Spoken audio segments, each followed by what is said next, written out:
Good afternoon students. आज आपण फरक समजून घेऊया ऑन, ओव्हर अँड अबाव मध्ये काय फरक आहे. ऑन कधी यूज करतात मित्रांनो, ज्यावेळेस एखादी गोष्ट सरफेसला टच असेल.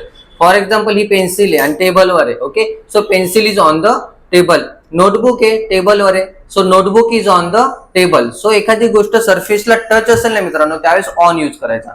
पण ज्यावेळेस टच नसेल आणि सरफेसच्या वरती असेल, त्यावेळेस या टाइप मध्ये जर सेंटेन्स असेल की table is over the book is over the table. Okay, जशी वॉच आहे, watch is over my head, घड्याळ कुठे माझ्या डोक्याच्या वरती आहे. अबाव कधी यूज करतात, ज्यावेळेस ती एक्झॅक्ट वरती नसेल, थोडीशी बाजूला असेल, त्यावेळेस अबाव यूज करू शकतात. जसं की फॉर एक्झाम्पल आहे watch is above my head, थोडीशी बाजूला आहे, so watch is above my head. आणि जर एक्झॅक्ट वरती असेल तर watch is over my head.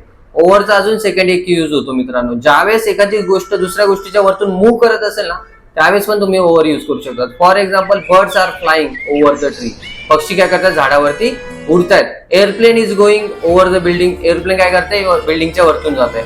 So ओव्हरचा दोन यूज असतात. एक गोष्ट एक्झॅक्ट वरती असेल तर तुम्ही ओव्हर यूज करू शकतात. देन मुव्हिंग असेल गोष्ट तर तुम्ही ओव्हर यूज करू शकतात. एखादी गोष्ट दुसऱ्या गोष्टीच्या वरतून मूव्ह करत असेल तर ओव्हर यूज करू शकतात. अबाव एक्झॅक्ट वरती नाहीये, थोडीशी बाजूला आहे, सो तुम्ही अबाव यूज करू शकतात. आणि देन ऑन, सरफेसला टच असेल तर ऑन यूज करू शकतात. जर सपोज मित्रांनो तुम्हाला बोलायचं असेल की फॅन माझ्या डोक्यावर आहे तर काय बोलणार, आणि फॅन माझ्या डोक्यावर फिरत आहे तर काय बोलणार, नक्की कमेंट करा. Have a good day.